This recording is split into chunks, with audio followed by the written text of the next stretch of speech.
Commotion in the battle for automatic promotion. Second beat first and fourth beat third. Scenes in Milton Keynes as Bromley's Champers remains unopened while Notts are left counting the bruises after Cambridge's clattering. Swindon, Salford and Spyrite stumble. Grimsby and Barnet ain't far from it. Cheltenham and Shrew sail to safety, and Newport win the relegation six-pointer with an absolute sizzler. Welcome to Not the Top 20 podcast, League 2 recap, sponsored by Sky Bet and the Sky Bet EFL Building Foundations Fund. He's George. Hi. You all right? Yes. I'm Ali. Hi. MK Dons 2, Bromley 1. It was second hosting first. If Bromley had won, their glorious promotion to League 1 would have been confirmed. Instead, having kicked off by doing that thing PSG started doing last year, kicking it out of play rugby style. Yeah, why not? They then conceded 11 seconds after MK Dons took that throw, which is a hell of a start to the game. Yes, Nathaniel Mendez-Laing making his first start for Milton Keynes since November, which surprised me. But doing what he does, getting in behind and finishing well into the bottom left-hand corner to put MK up very early on in a big game if you care about title races, really. But for MK, a big game for them to stop the rot and ensure they're going to finish in the top three, which is the most pressing concern of theirs. Bromley played a very high line here, which was kind of surprising. Not necessarily something I expected to see. Maybe it's just the product of going 1-0 down after a minute. But MK Dons exploited it a few times in the second half, once with Ben Wiles going through one-on-one, doing basically everything right apart from putting the ball in the back of the net, the ball cannoning off the base of the post, but he didn't have to wait long before, again, MK exploiting the Bromley's high line. Liam Kelly out on the right hand side put Wiles through, and I know that was the first goal. This one, the cross came in from the right hand side, and I think it's one of the worst finishes I've ever seen, if I'm honest. I think I like Ben Wiles a lot and he's a very good player. He just missed a really good chance. This one, I'm pretty sure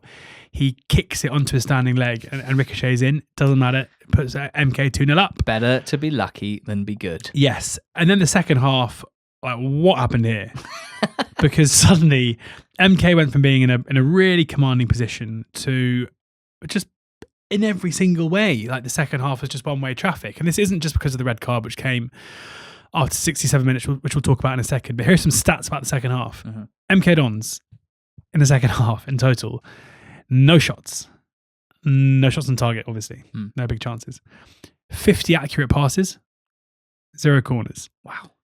Bromley, 13 shots, 6 on target, 0.88 XG, 7 corners, 123 passes completed. Like, it was territorial and chance creation. It was a completely different second half. The red card, John Mellish had been booked, and then he reacted badly to an Omar Show Me challenge on Jack Sanders. And he reacted, and from what I can see, Show Me also kicked out on the floor here. This is at 2-0. Mellish went down, and yeah, I can see why the referee didn't like this, but he basically goes down and he kind of grabs the shirt of Show Me, I think, to say, like, what are you doing? And Nicky Kabamba reacts to that by basically lifting Mellish off his mate by the throat and throwing him to the ground. Show Me shown a yellow card, Mellish is only shown a yellow card, and nothing else happens. And again, like, there seems to be this idea in melees, it always happens, where the two people who start the melee both get booked, and then everything else, unless someone throws a punch, everything else after that is fine. Whereas all that's happened here is that Mellish has gone over to stick up for his mate, and then Kabamba's come and done exactly the same in a more aggressive and more, like, manner, and has got away with it. It's, again, I don't really have an issue with the second yellow for Mellish necessarily, but I think the referee then can't stop there. But either way, Kabamba, I think, was very fortunate not to see red, let alone yellow.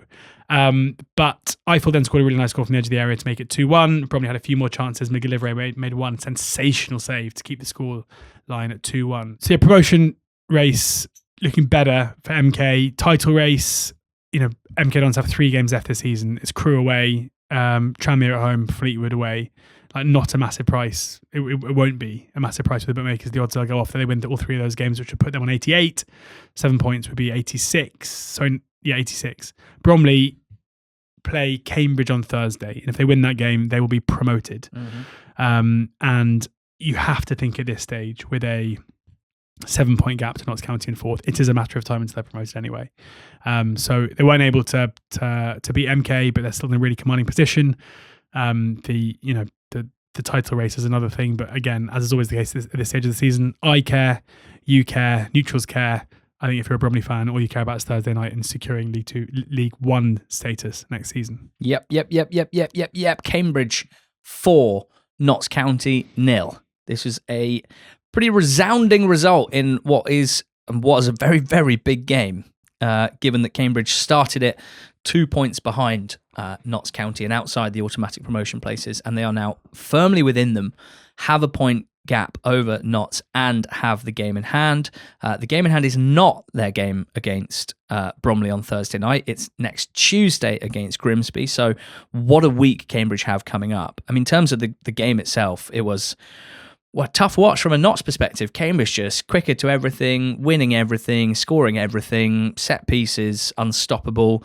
In terms of the goals, the first was scored by Don Ball from a set piece situation. The second was smashed in by the truffle pig, Shane Lavery, after a set piece situation. And then Big Game Gibbons came to the party. What a guy James Gibbons is. If Cambridge do secure promotion, I'm going to be thinking a lot about James Gibbons' contribution to it. He seemingly is always involved, despite not having a goal-scoring bone in his body for most of his career. He seems to be getting involved in all the big games at the moment. He scored twice. And in between that, there was a remarkably funny moment in which a ball over the top is bouncing between Kel Watts and his keeper, Jake Eastwood. They've both been almost immaculate all season, those two, among the best players in the league in their position. And Kel Watts has started doing this basically like patented thigh back to the keeper, where if you thigh the ball to the keeper can gather it. So it's not a pass back, even though, because no one does this, when you see it, you're like, well, what's going on here? You're not allowed to do that. And Cambridge have really leaned into this. They've done some great social media posts with compilations of Kel Watts thighing the ball back to the keeper on the bounce. So the ball's bouncing. They're 3-0 up. Eastwood's come flying out, and Watts maybe hasn't realised it. And Watts tries to do his thigh back to the keeper, but Eastwood's come too far and basically stops it with his arm outside the box. Red card. Handball, red card. Really, really funny. Funny that it was Watts' like classic thigh thing that led to it. When you said thigh there, you pointed at your arm. Did I? Yes, you talking about the thigh. No, I'm taking the piss. Right, Obviously, it's a thigh. It's your leg. But I was going to say, no, you can't handball it. What is the threshold of, as in, like, can I knee it? I'll check that. Thank you.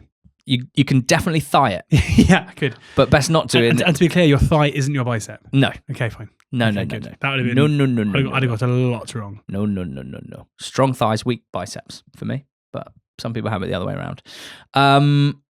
Anyway, red card Eastwood. Kid came off the bench, Hughes, to make his first ever appearance in the EFL, a young keeper. Didn't matter at all. Notts didn't test him at all.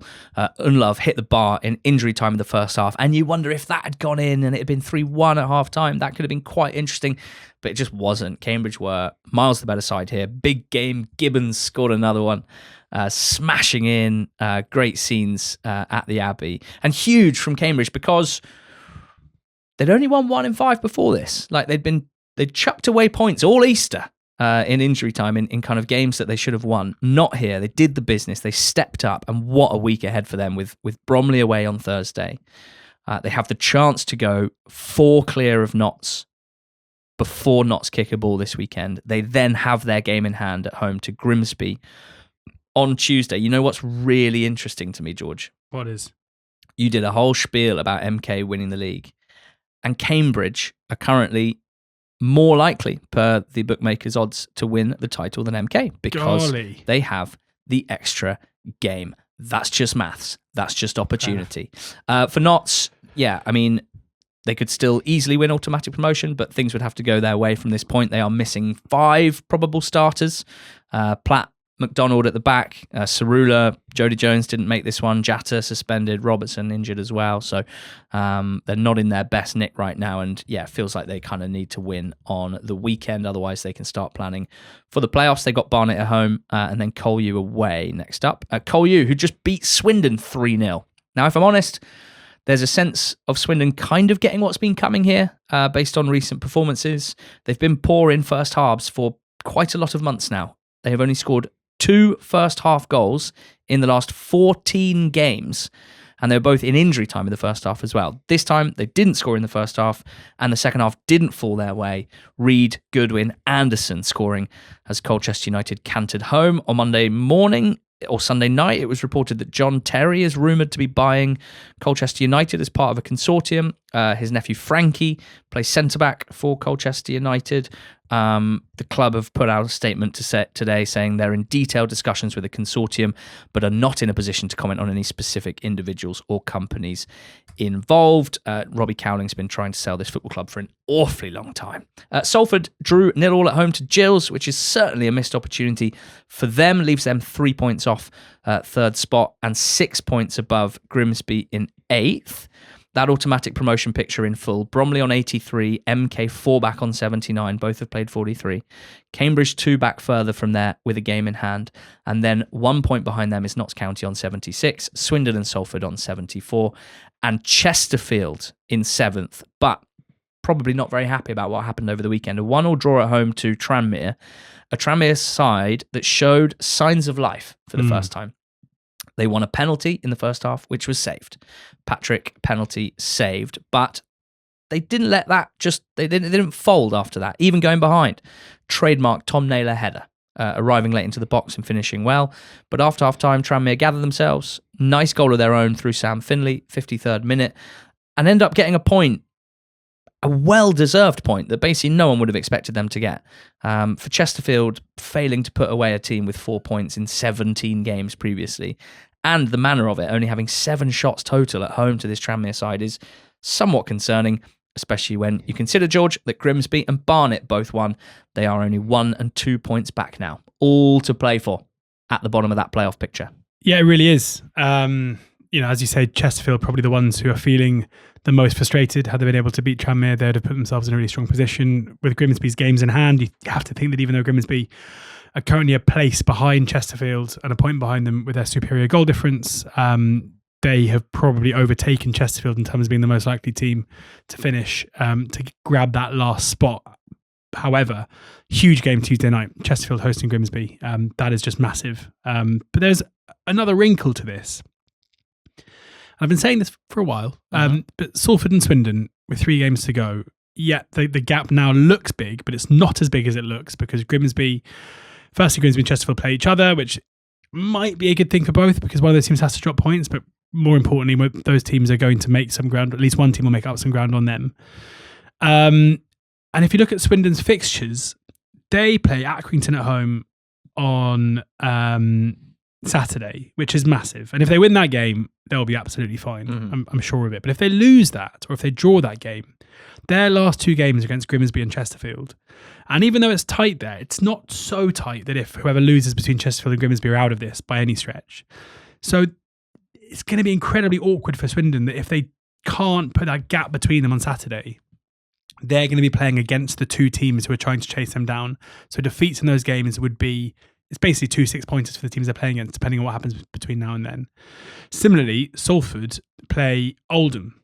And again, next up on Saturday, if they lose that, not only will they lose ground on those teams but beneath them, but they will also invite Oldham to make up ground on them.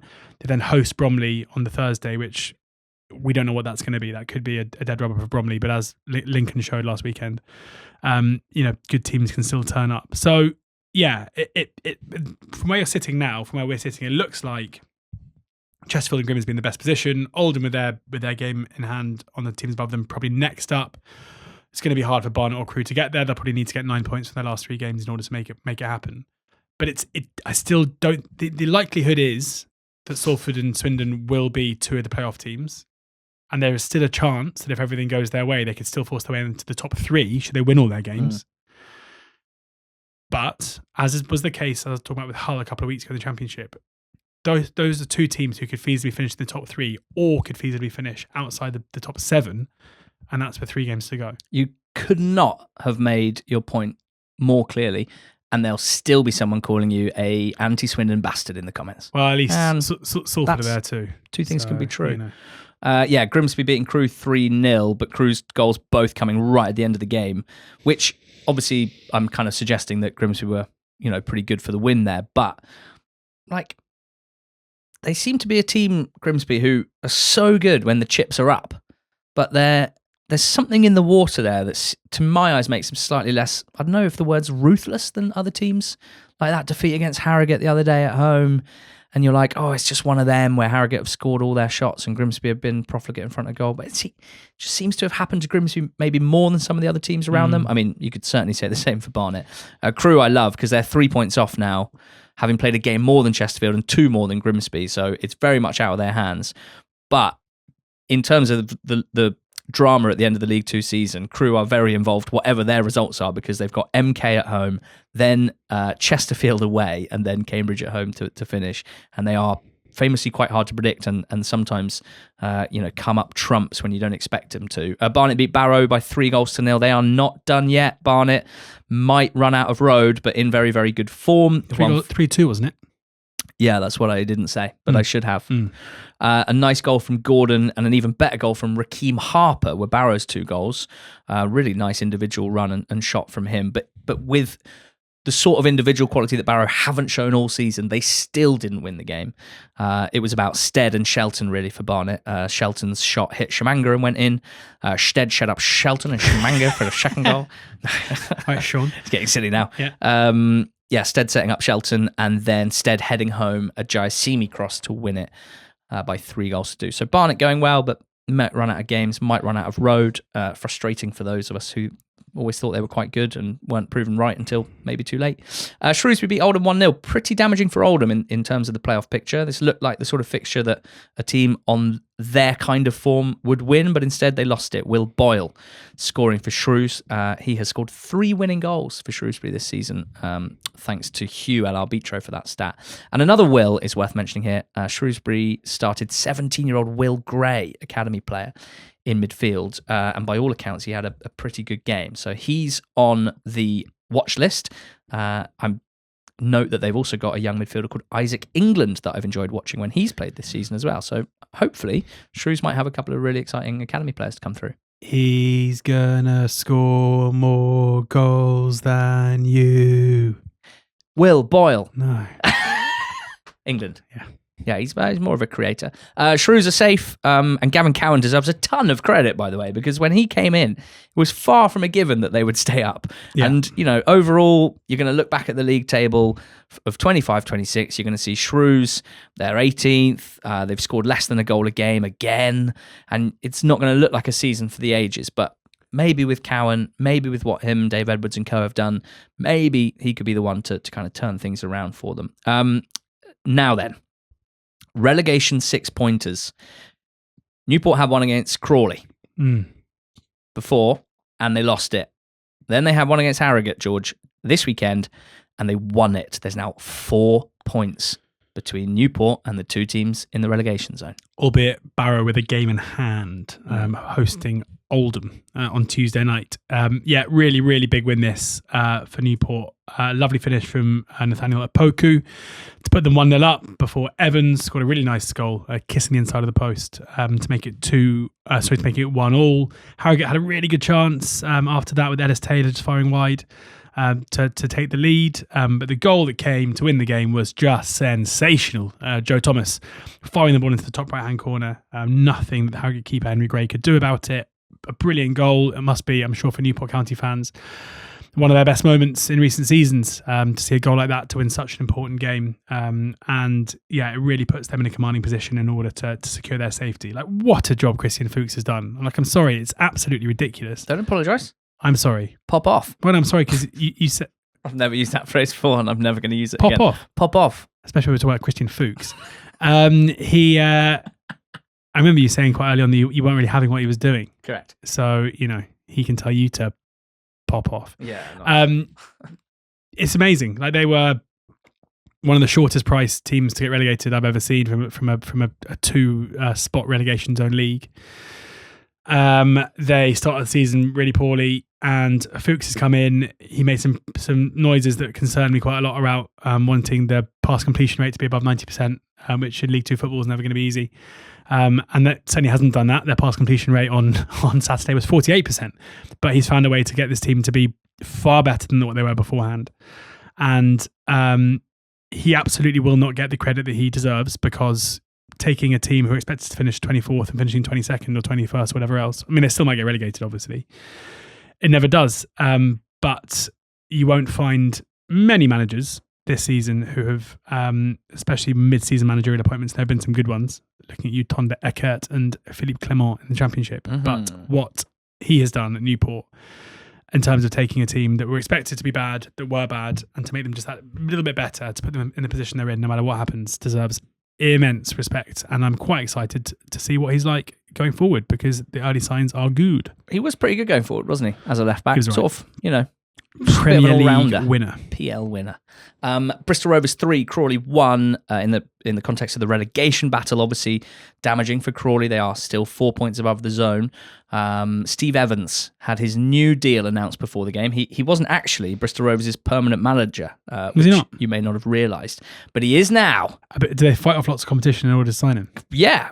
Probably, based on what he's doing there, and his track record over a long period of time. They were 2-0 up after half an hour, both strikers scoring for them after some good build-up as well. But it did get a little nervy. Crawley pulled one back, and in the 89th minute, Tom Lockyer had to take a red, basically flattened McCurdy as he was running through, about to pull the trigger 1-on-1, just outside the box. So it was a red and a free kick, not scored.